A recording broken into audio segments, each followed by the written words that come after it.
नमस्कार, रफ्तार मीडिया में आपका स्वागत है। आपके साथ मैं रीना झा बालियान। खबरों का रुख करेंगे, लेकिन उससे पहले एक नजर डालते हैं इस वक्त की हेडलाइंस पर।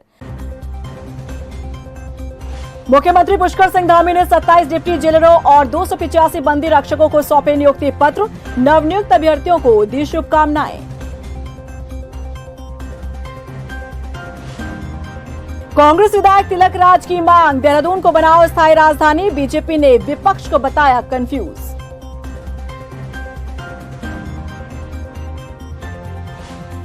हल्द्वानी में बनभूलपुरा के बाद अब बागजुला में चला प्रशासन का पीला पंजा। वन भूमि से अतिक्रमण हटाने की कार्रवाई शुरू, भारी पुलिस बल की तैनाती। उत्तराखंड बेरोजगार संघ का सीएम आवास कूच, राज्य में सरकारी भर्तियां निकालने की मांग। बेरोजगार युवाओं की अनदेखी का लगाया आरोप। और चलिए अब बुलेटिन की शुरुआत कर लेते हैं। मुख्यमंत्री पुष्कर सिंह धामी ने कारागार प्रशासन और सुधार सेवा विभाग के अंतर्गत लोक सेवा आयोग द्वारा चयनित 27 डिप्टी जेलर और 285 बंदी रक्षकों को नियुक्ति पत्र सौंपे। मुख्यमंत्री ने सभी नवनियुक्त अभ्यर्थियों को शुभकामनाएं दी। साथ ही उन्होंने कहा कि आप पहले दिन से ही अपने लिए नियम निर्धारित कर लें कि आपको पद के अनुरूप जो जिम्मेदारी दी गई है उसका निर्वहन आप पूर्ण जिम्मेदारी के साथ करें। उत्तराखंड को बने 23 साल पूरे हो चुके हैं, लेकिन प्रदेश को अब तक स्थायी राजधानी नहीं मिल पाई है। गैरसैंण को भले ही ग्रीष्मकालीन राजधानी बना दिया गया हो, लेकिन गैरसैंण से सरकारें दूर ही रही। ऐसे में स्थायी राजधानी को लेकर कांग्रेस विधायक का जो बयान सामने आया है वो सबको हैरान कर रहा है। कांग्रेस विधायक तिलक राज बेहड़ ने कहा कि देहरादून को ही स्थायी राजधानी बना देना चाहिए। देखिए रिपोर्ट। उत्तराखंड की स्थायी राजधानी का जिन फिर आया बाहर। स्थायी राजधानी को लेकर कांग्रेस के बदले सुर। देहरादून को स्थायी राजधानी बनाने की उठाई मांग। बीजेपी का कांग्रेस पर तंज, कांग्रेस को बताया कंफ्यूज पार्टी। उत्तराखंड राज्य को बने पूरे 23 साल हो चुके हैं, लेकिन अब तक स्थायी राजधानी का मसला सुलझ नहीं पाया है। देहरादून जो उत्तराखंड की अस्थायी राजधानी है, तो गैरसैंण ग्रीष्मकालीन राजधानी, लेकिन एक भी दिन गैरसैंण से सरकार नहीं चल पाई। इन सब के बीच एक बार फिर से उत्तराखंड की स्थायी राजधानी का जिन बाहर आया है। किच्छा से कांग्रेस विधायक जो कि पूर्व मंत्री भी रहे हैं, उन्होंने देहरादून को स्थायी राजधानी बनाने की मांग उठाई है। यानी कि अब तक गैरसैंण को स्थायी राजधानी बनाने की मांग उठाने वाली कांग्रेस के सुर बदल चुके हैं। मेरा भी यही विचार है कि देहरादून के अंदर स्थायी राजधानी अब बन जानी चाहिए। कितने समय तक ये छोटी सी विधानसभा के अंदर विधानसभा चलेगी?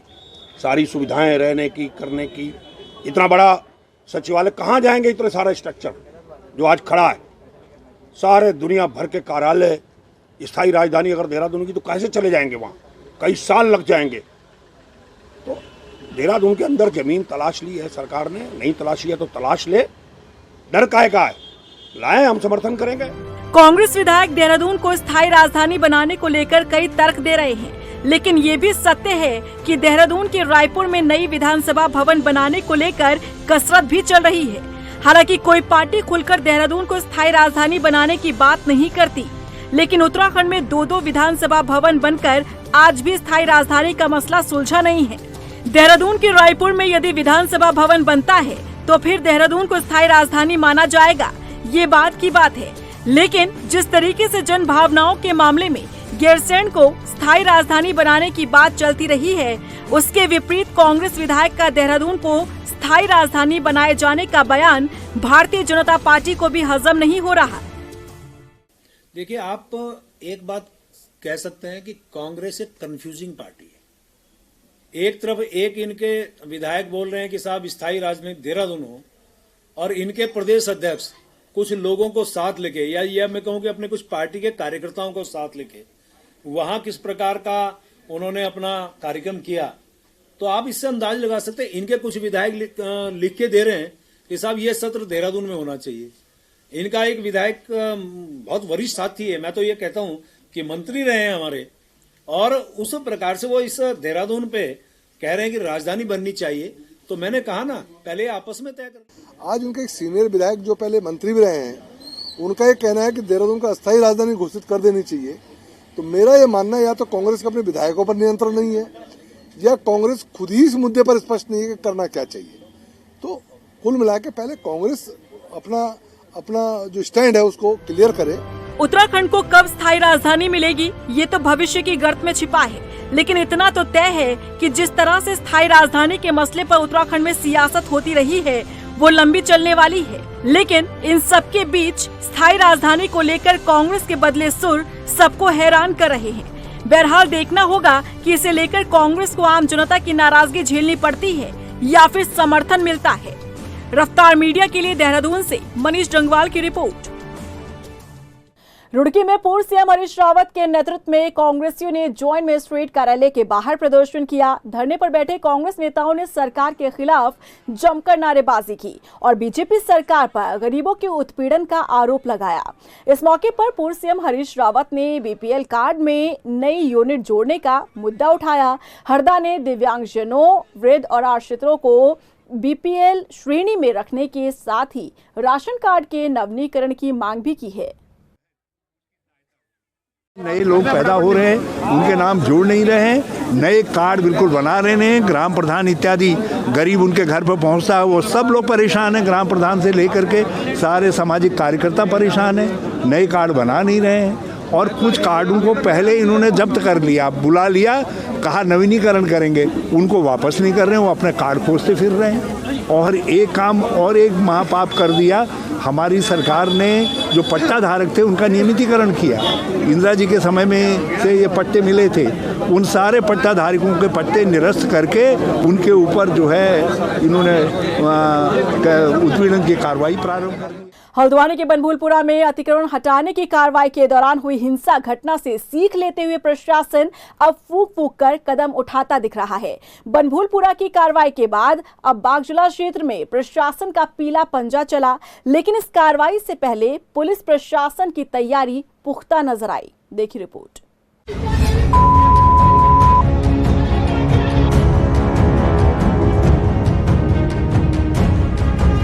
बनभूलपुरा हिंसा के बाद प्रशासन ने ली सी, अतिक्रमण हटाने से पहले पुख्ता दिखी तैयारी।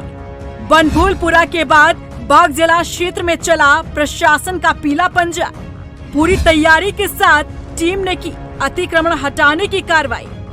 हल्द्वानी के बनभूलपुरा में अतिक्रमण हटाने की कार्रवाई से पहले प्रशासन ने जो चूक और लापरवाही बरती, उसका खामियाजा प्रशासन की टीम के साथ साथ बनभूलपुरा को उठाना पड़ा। लेकिन अब प्रशासन ने बनभूलपुरा में हुई हिंसक घटना से सीख लेते हुए अतिक्रमण हटाने की कार्रवाई से पहले पुख्ता तैयारी को अंजाम दिया। दरअसल वन विभाग की जमीन पर अवैध अतिक्रमण को हटाने की कार्रवाई प्रशासन की लगातार जारी है। इसी कड़ी में बनभूलपुरा के बाद अब गौलापार के बागजला क्षेत्र से प्रशासन की टीम ने अतिक्रमण हटाने का काम किया है। लेकिन क्षेत्र में जाने से पहले पुलिस प्रशासन ने जरूरी बैठक कर पूरी तैयारी पुख्ता करते हुए क्षेत्र से अतिक्रमण हटाने की कार्रवाई की। फॉरेस्ट टीम के साथ साथ प्रशासनिक टीम सहित भारी पुलिस बल को तैनात किया गया ताकि किसी तरह से कोई अप्रिय घटना न घट सके।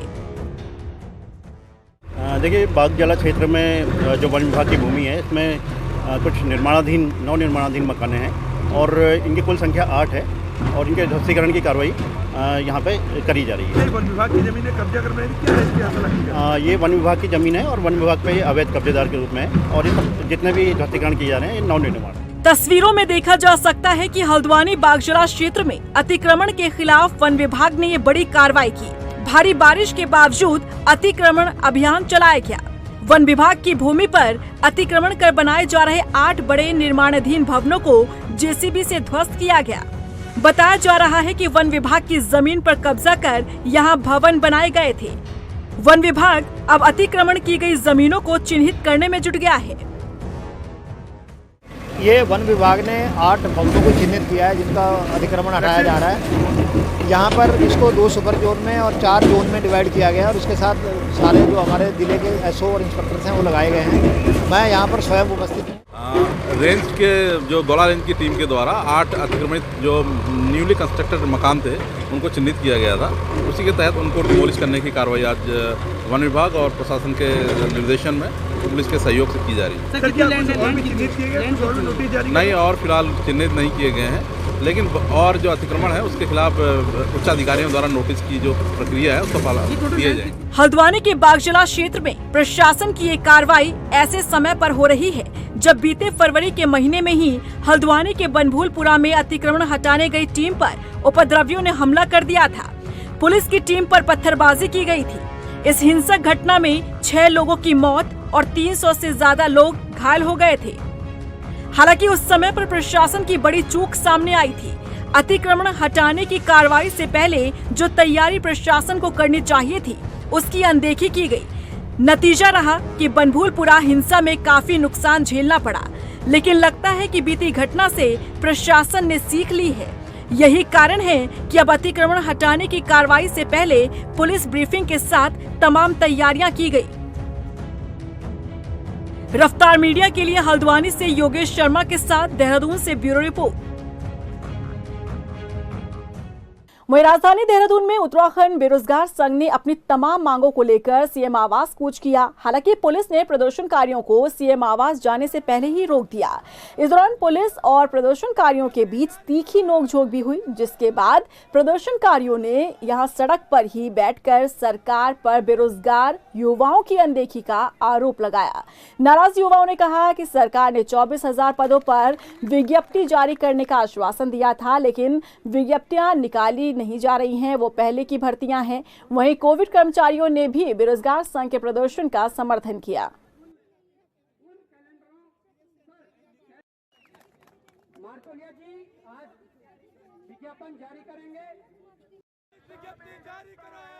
देखो, हम प्रमुख मांगों के साथ साथ सरकार को उनके वादे याद दिला रहे हैं। सरकार ने ये कहा था कि हम 24,000 पदों पर विज्ञप्ति जारी करेंगे। सरकार हमारे सामने ये बात रख दें कि वो 24,000 पद है कौन से। जिन भर्तियों को लेकर आप ढोल पीट रहे हैं कि हमने रोजगार दिया है, वो भर्तियां तो लगभग सारी जो पेपर लीक कांड था उससे पहले की जो निरस्त हुई भर्तियां थी उसको दोबारा करवा रहे, वही भर्तियां है। आप ये बता दीजिए नई भर्तियां कौन सी है, आप ये बता दीजिए 24,000 भर्तियां कौन सी है। मैं ये कहना चाहता हूँ, सरकार कर कुछ वादे कुछ और कर रही है और काम कुछ और कर रही है। वहीं लोहाघाट के 54 विधानसभा क्षेत्र में स्वीप टीम ने ग्रामीणों को मतदान के प्रति जागरूक किया। एसडीएम रिंकू बिष्ट ने बताया कि मतदान जागरूकता अभियान के जरिए लोगों को मतदान करने के लिए प्रेरित किया। उन्होंने बताया कि जिले के जिन क्षेत्रों में पिछले लोकसभा चुनाव में मतदान प्रतिशत कम रहा, उन क्षेत्रों में लोगों से लोकतंत्र के पर्व में हिस्सा लेने की अपील की गई। निर्वाचक नामावली में जो भी हमारे अंकित मतदाता हैं वो इसको एक कौतिक के रूप में लें, एक पर्व के रूप में लें। और जैसे कि हमारे घरों में जब कोई पर्व होता है या कोई हमारा मेला होता है या कोई गांव का त्यौहार होता है तो सभी परिवार इकट्ठे होते हैं। तो इसी तरीके से लोकसभा में जिस दिन मतदान का दिन होगा तो सभी लोग आएँ और अपने मतदान का उपयोग करें। तो इसी के लिए जितने भी हमारे बुजुर्ग हैं, जितने हमारे युवा हैं, जितने हमारे पात्र महिला मतदाता हैं, उनको प्रेरित कर रहे हैं कि अपने मत का मूल्य समझिए और उसका उपयोग करिए। देहरादून में कब्रिस्तान की जमीन पर सड़क का टेंडर पास करने का विरोध शुरू हो गया है। यूकेडी नेता अनुपम खत्री ने आरोप लगाया कि एमडीडीए के अधिकारियों ने देहरादून के कारगी ग्रैंड इलाके में कब्रिस्तान की विवादित भूमि पर सड़क बनाने का टेंडर पास कर दिया है। यूकेडी नेता की माने तो एमडीडीए के अधिकारी लैंड स्कैम में लगे हैं। एक भूमि भूखंड में एक सचिवालय आवास समिति नाम से कॉलोनी काटी जा रही है। उसको सचिवालय समिति वालों के लिए बताया गया, जिसके लिए संपर्क मार्ग मांगा जा रहा था। तो जहाँ से संपर्क मार्ग निकालने का प्रयास लगातार किया जा रहा है, वो स्थानीय लोगों का कहना है कि कब्रिस्तान है, उनकी आपत्ति दर्ज है, उनकी मांग है इस पर सीमांकन कर दो, जिसको विभाग करने से लगातार कतरा रहा है। और सबसे गंभीर बात इसमें मुख्यमंत्री जी की घोषणा का वो हवाला देके जिसपे ये पूरा काम हुआ है, टेंडर पास हुआ है, उस घोषणा की जब हम सत्यता जानी तो हमें पता चला कि घोषणा का डायरेक्शन आवास विभाग को है, वहाँ से हस्तांतरित करने की बात की गई है। जबकि रियलिटी ये है कि वो प्रबंध में पहले से ही एमडीडी के है, तो मुख्यमंत्री साहब उसे गलत विभाग की तरफ कैसे भेज सकते हैं। और अगर इनकेस ये मानवीय त्रुटि से हो भी गया है तो उसके संदर्भ में कोई पत्राचार कहीं भी मिला नहीं है कि आपस में हुआ हो। चंपावत में आंगनवाड़ी वर्कर्स अनिश्चितकालीन हड़ताल पर हैं। शनिवार को लगातार हो रही बारिश के बीच भी आंगनवाड़ी वर्कर्स ने एसडीएम कार्यालय के बाहर प्रदर्शन किया। नाराज आंगनवाड़ी वर्कर्स मासिक न्यूनतम आय 18,000 करने की मांग कर रही हैं। में जैसे हड़ताल में बैठे हैं, सरकार हमारी बातें वो नहीं सुन रही है। सरकार हमारी बातें को सुने, हमें 9,000 रुपया कार्यकर्ती को मिलता है और 5,000 रुपये सहायिका को मिलता है। इसमें हम कैसे घर चलाएं? सरकार हमें देखे, हमारे को पूरा करे, हम नहीं तो कार्य बहिष्कार करेंगे और आंदोलन हमारा जारी रहेगा आगे को भी। प्रथम यही मांग है कि हमारा मानदेय 18,000 कर दिया जाए, क्योंकि न्यूनतम मजदूरी तो हमको दी जाए। हम सुबह से शाम तक काम करते हैं। बीएलओ का काम हमारी आंगनवाड़ी कार्यकर्ती है। हर जैसे राज्य सरकार है और केंद्र सरकार है, इनकी योजनाओं को हम धरातल पर पहुंचाते हैं। एक और तो हमारी माननीय मंत्री जी कहती हैं कि आंगनवाड़ी हमारी रीढ़ की हड्डी है, तो मैं उनसे कहना चाहूंगी कि उस रीढ़ की हड्डी को देखो आप। उधर रुड़की में भी आंगनवाड़ी वर्कर्स ने प्रदर्शन किया। यहां उत्तराखंड राज्य आंगनवाड़ी कर्मचारी संघ ने एएसडीएम के जरिए सीएम धामी को ज्ञापन सौंपा।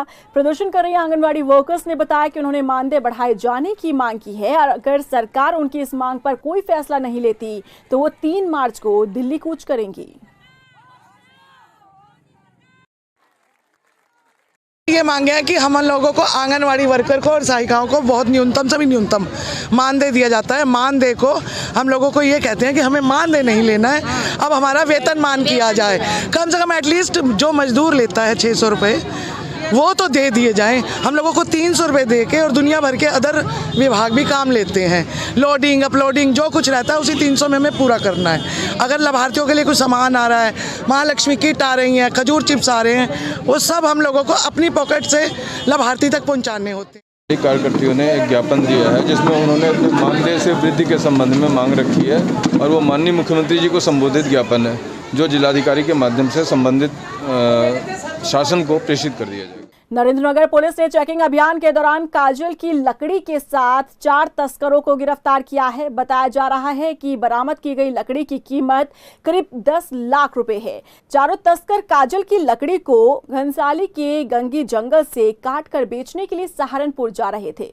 सुबह लगभग 9:30 बजे एक बोलेरो पिकअप वाहन को चेकिंग के लिए रोका गया, तो उसमें देखा गया कि 4 लोग सवार थे और चेकिंग के दौरान देखा गया कि उसमें लगभग 101 टुकड़े काजल की लकड़ी जो कि प्रतिबंधित है, वो उनके द्वारा जो है इसका परिवहन किया जा रहा था। तो चारों से पूछताछ की गई, जिसमें पूछताछ में उनके द्वारा बताया गया कि ये लकड़ी जो है उन लोगों ने गंगी क्षेत्र घनसाली से वो लोग काट के लेके आए हैं और इसे सहारनपुर यूपी लेकर जा रहे हैं। तो चूंकि ये वन उपज है, इसलिए अग्रिम कार्यवाही हेतु हमारे द्वारा पुलिस द्वारा ये सभी जो भी माल था, लकड़ी, गाड़ी और चारों अभियुक्तों को वन विभाग को सुपुर्द कर दिया। देहरादून में ट्रैफिक पुलिस की अजब कहानी सामने आई है। ट्रैफिक नियमों का पालन न करने वालों को ऐसी सजा दी जा रही है जिसे सुनकर आप भी हैरान हो जाएंगे। जो लोग यातायात नियम को तोड़ते हैं उनसे सड़कों पर ट्रैफिक कंट्रोल करने का काम करवाया जा रहा है, यानी कि या तो जुर्माना भरो या फिर ट्रैफिक संभालो। देखिए रिपोर्ट। दून पुलिस की अजब कहानी। ट्रैफिक नियम तोड़ने वालों पर जरा हटकर कार्रवाई, जुर्माना दो या ट्रैफिक संभालो। दून की सड़कों पर ट्रैफिक कंट्रोल करने के लिए पुलिस समय समय पर नए प्लान तैयार करती है, लेकिन इस बार पुलिस ने जो प्लान तैयार किया है वो चर्चा का विषय बन गया है और पुलिस के इस प्लान पर सभी हैरानी जता रहे हैं। इस बारे में आपको कुछ विस्तार से बताएं, उससे पहले आप ये वीडियो देखिए।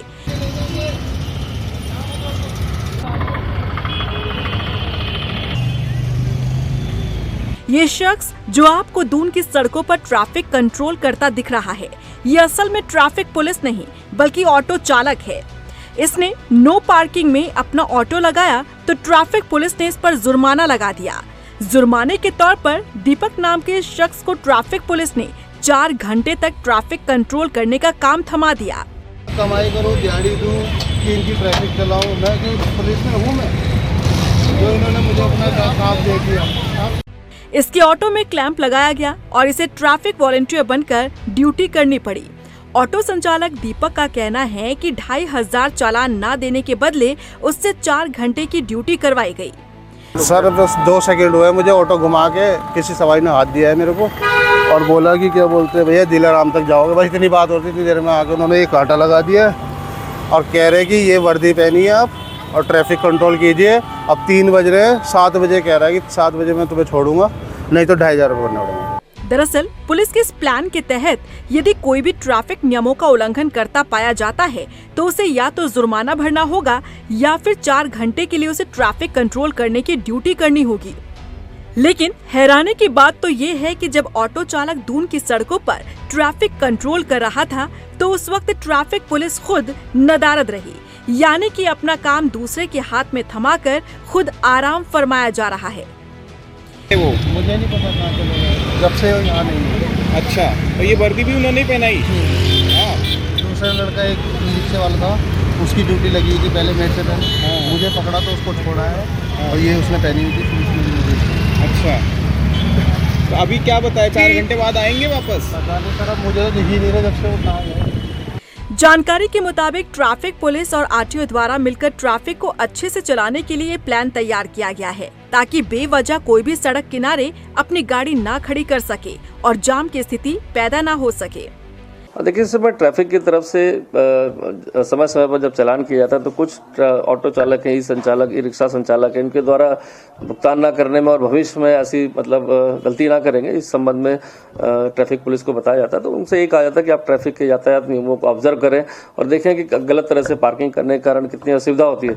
तो उनकी स्वेच्छा से अगर वो सहमति देते हैं तो वो ट्रैफिक की ड्यूटी में हमारे खड़े होकर ऑब्जर्व भी करते हैं और साथ ही साथ सहयोग भी करते हैं। तो एक ये पॉजिटिव मूव इसलिए था कि भविष्य में इस तरह का उल्लंघन ना करें जिससे आमजन को दिक्कत हो। लेकिन समस्त प्रक्रिया ये उनकी स्वेच्छा और उनकी कंसेंट के बाद ही इस प्रक्रिया को कराया जाता है।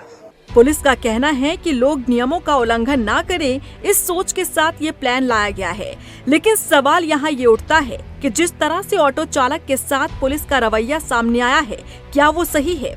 आम लोगों की जगह यदि ट्रैफिक नियमों का उल्लंघन सरकारी अधिकारी या उनके ड्राइवर करते हैं तो क्या उन्हें भी यही सजा दी जाएगी? क्या उन्हें भी ट्रैफिक कंट्रोल करने की ड्यूटी दी जाएगी? सवाल काफी गंभीर है, जिस पर पुलिस प्रशासन को जवाब जरूर देना चाहिए।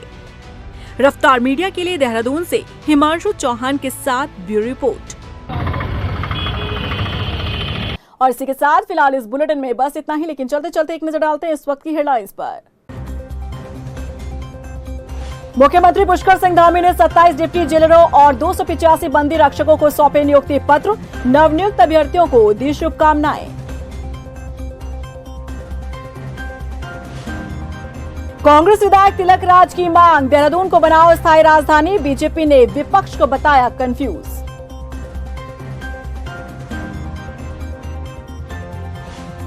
हल्द्वानी में बनभूलपुरा के बाद अब बागजुला में चला प्रशासन का पीला पंजा, वन भूमि से अतिक्रमण हटाने की कार्रवाई शुरू, भारी पुलिस बल की तैनाती। उत्तराखंड बेरोजगार संघ का सीएम आवास कूच, राज्य में सरकारी भर्तियां निकालने की मांग, बेरोजगार युवाओं की अनदेखी का लगाया आरोप।